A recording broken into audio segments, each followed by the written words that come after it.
So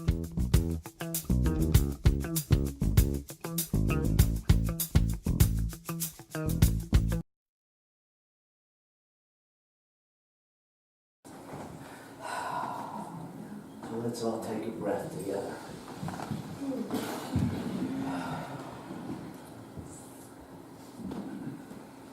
I think integrity is probably the single most misunderstood word in language.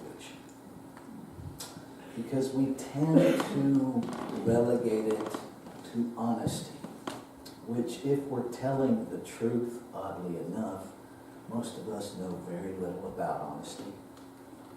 We have situational honesty. We have honesty that gets me what I want. I tell honesty that represents the you that I either want you to know or have convinced myself you want to know. None of which has anything to do with honesty or integrity. It's all very dishonest, quite literally. We are living in such a time where the very fabric of who we believe ourselves to be as a human race, as a country, as a community, as a denomination, and as an individual is being called into question. And it's being threatened by continued conditioning that is just an increased evolution of dishonesty, of smoke screens. I've been up most of the night. Me and Howard Thurman spent the night together. We were in one room, Deborah was in the other. Because when I can't make sense out of life, Reverend Dr. Howard Thurman helps me do that. We went to a dear friend's ordination yesterday. And on the way home, I got a call informing me of the decision regarding Stefan Clark. Now, I'm not even going to, whether or not who gets prosecuted, none of my business in this moment. It's not what we're here to talk about. What came up for me is the lack of integrity with how we deal with one another, with how we deal with ourselves. And I rewrote everything that I had planned. This whole thing about recognition and Einstein, and we're going to Latin. The etymology of the word integrity, it comes directly from the Latin word integer, which means whole.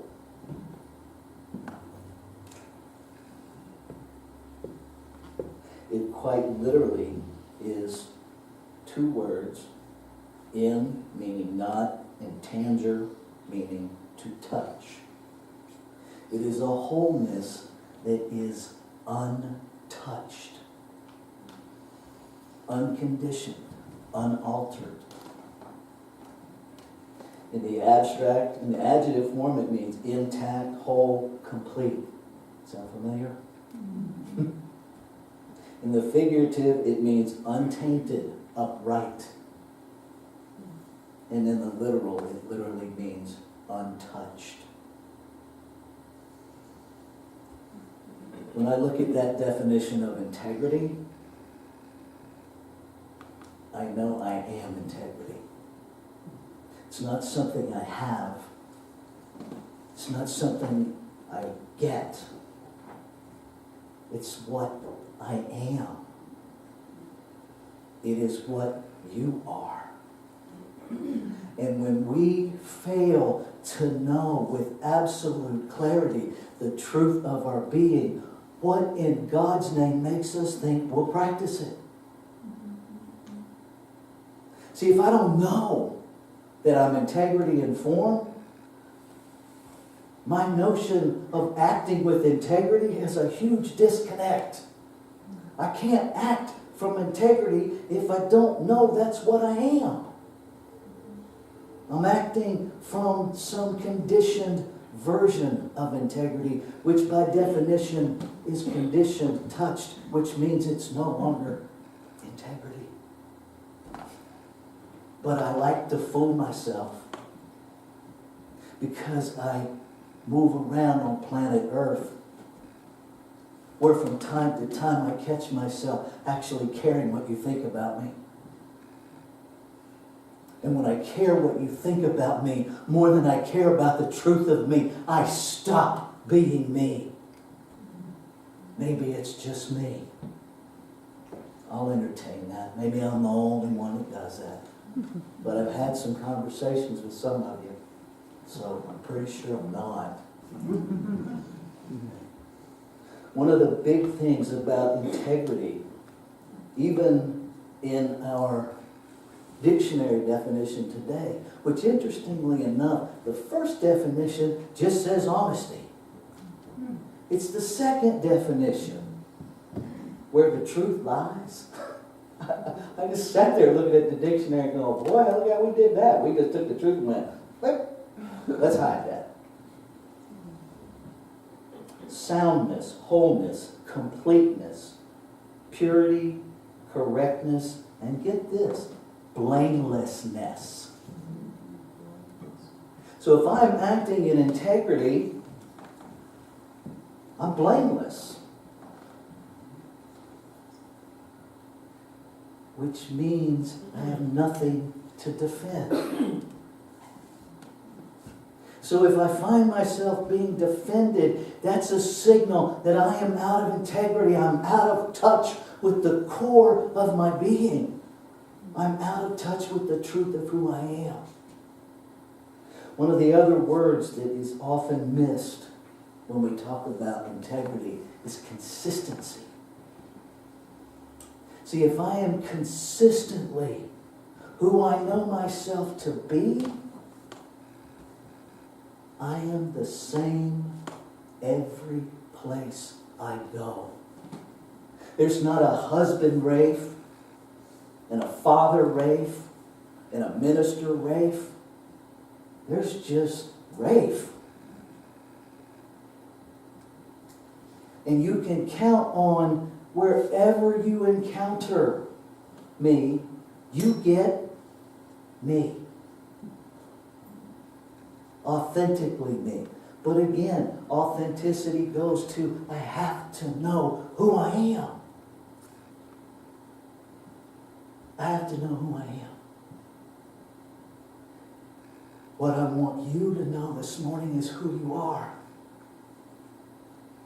The brilliance, the abundance, the intelligence, whatever it is that I cannot articulate, because the infinite will never be effectively articulated in finite words, is you. Look around the room and you'll see God. Beautifully, exquisitely, magnificently individualized as you. There's nothing missing in you, so quit looking for it outside of you and look for what you think is missing inside of you, because that's the only place it is. That's the only place you're going to find it. It's not lost. You're distracted. There's a difference. When I played with this idea of integrity and consistency this morning, I had a realization that every dog I've ever owned has more integrity than I will ever have.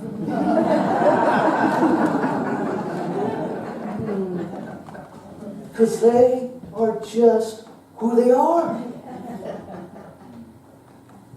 See, Thor, probably the smartest dog I have ever been privileged to be its human. And when I say smart, I mean hide the car keys smart. I mean, this little dude thinks and he remembers. And he is consistent.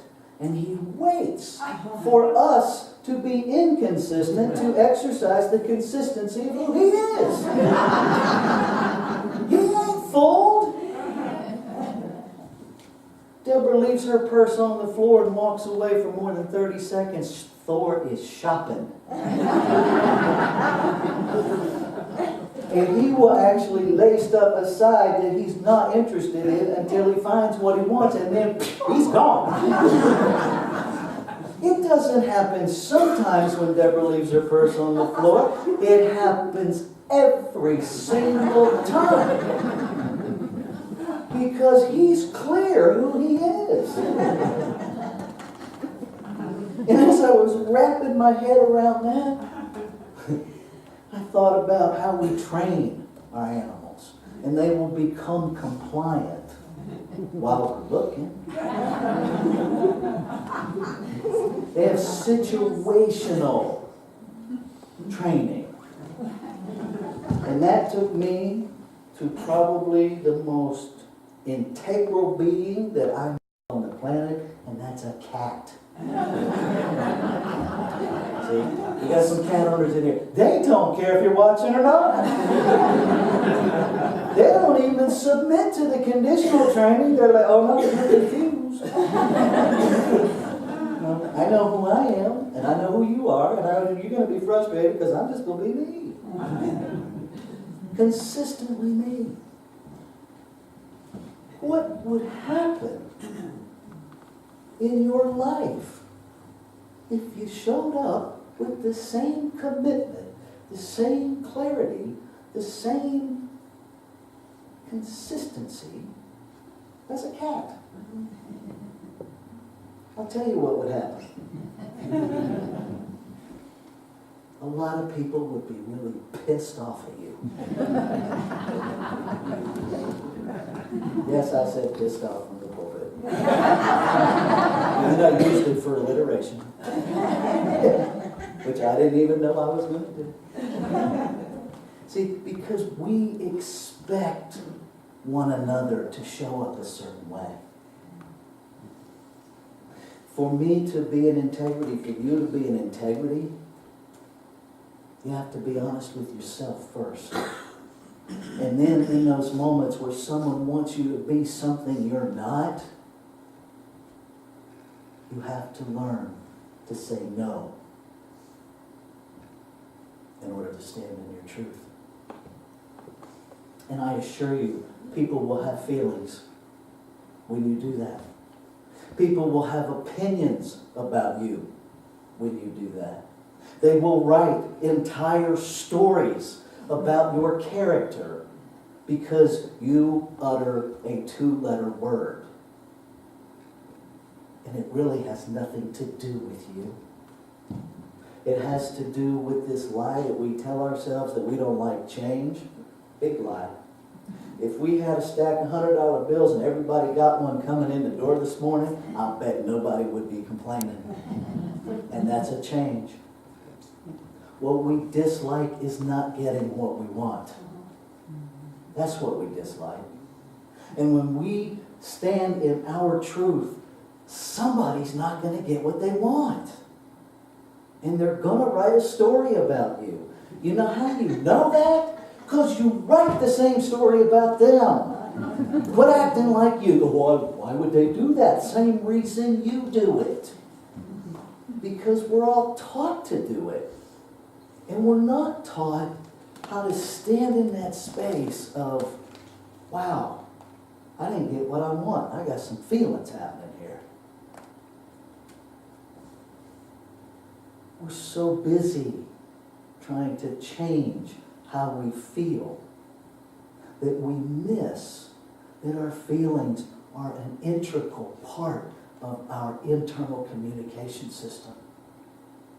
See, if we will just be with our feelings and ask, what am I to know?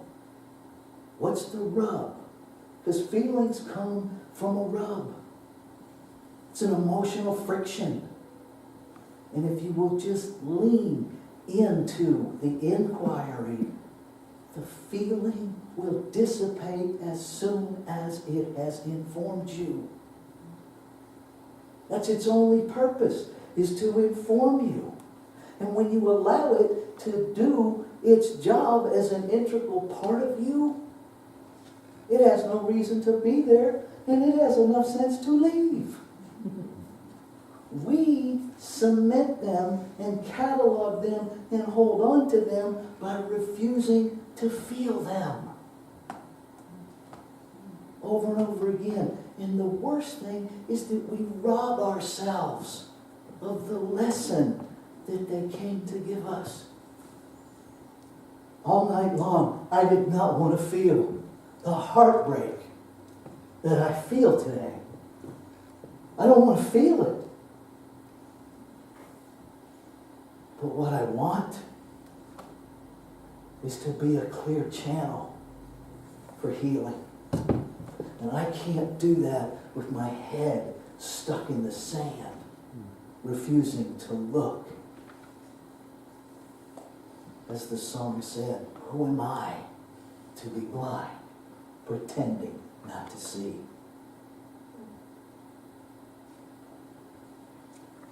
See, if we understand oneness, you're just another cell in the same body that I'm a cell in. So what right?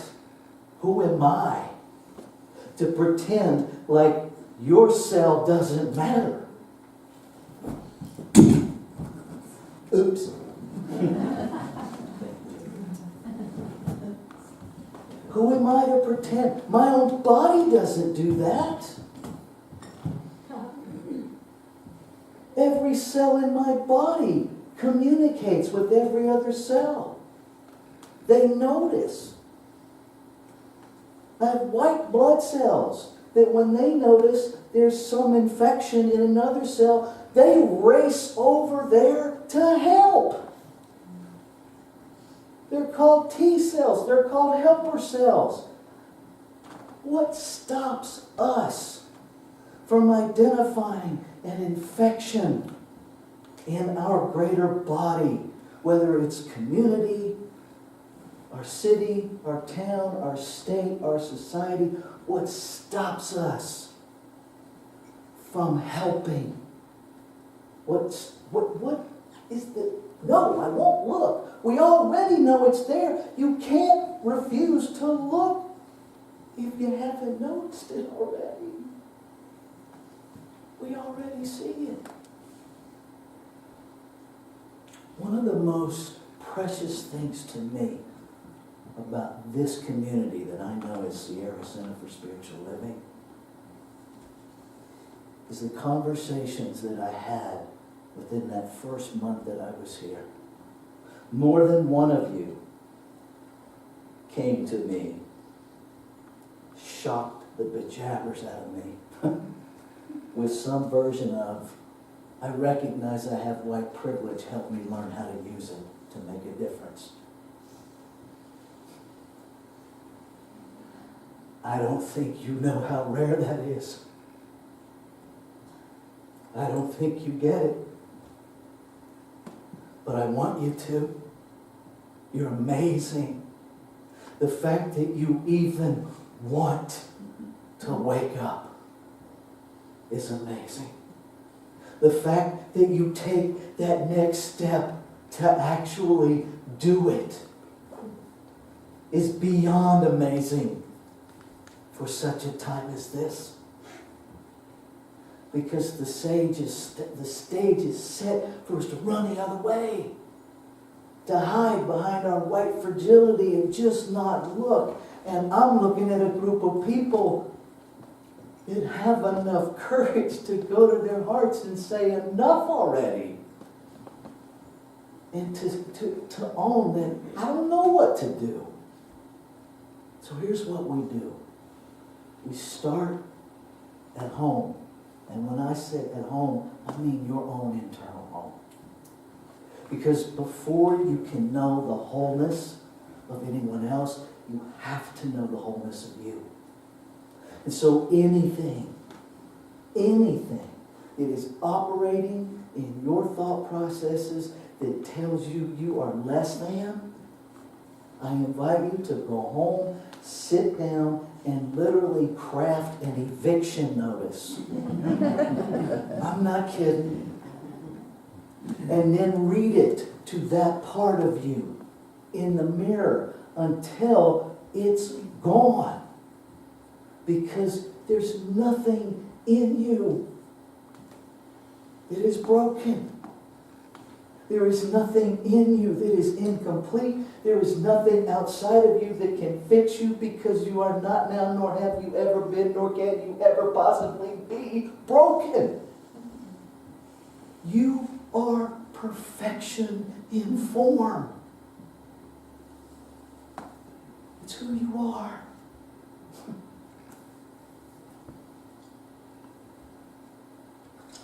I want to end with this Ernest Holmes quote. The spiritual universe in you. It is normal to have faith. It is natural to believe in God. It is right to love people and good to praise everything, because hidden in everything is a seed of perfection. The great experiment is in our mind.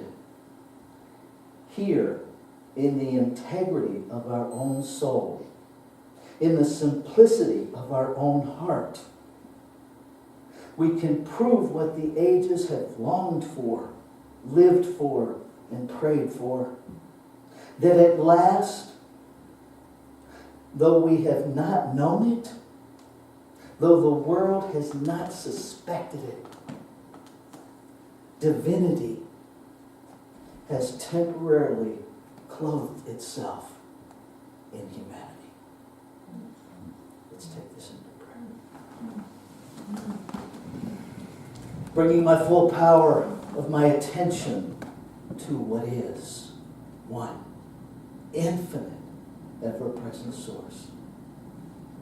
The allness, the wholeness, the completeness, the consistency, the untainted stuff of creation. The activity of creation. And because it is that, and it creates out of itself, its creation must be that. And so I know in every fiber of my being that its life is my life, and what is true of me is true of all. So every life is the divine clothed in humanity. Knowing this to be true, I speak my word, claiming and affirming that we are about the business of knowing what is in our clothes, of knowing what is at the center of our being.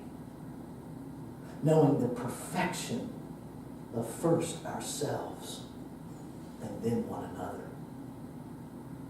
Knowing that as we know that, the thought activity of that knowing is impressed into the law and must be made manifest in form, and healing must happen in the whole body. In the whole body. So grateful to know how truth works. So grateful to know that my only job is knowing what has always been true, and getting out of the way anything unlike that, to allow its unrestricted flow through my being, through my daily thoughts, through my daily activities. Knowing that my thoughts create urges, my urges create actions, and my actions create form. And so I am about the business of clarifying and aligning my thought with the truth of my being. And because there's only one being, what I speak from claiming and affirming it is happening. Because my word cannot return void. So I stand with the assurance that it's already done, and I release, I let go. And I watch for the magnificence of creation made manifest in every nook and cranny of this place I know as earth. And I invite you to join me as we anchor this together by saying,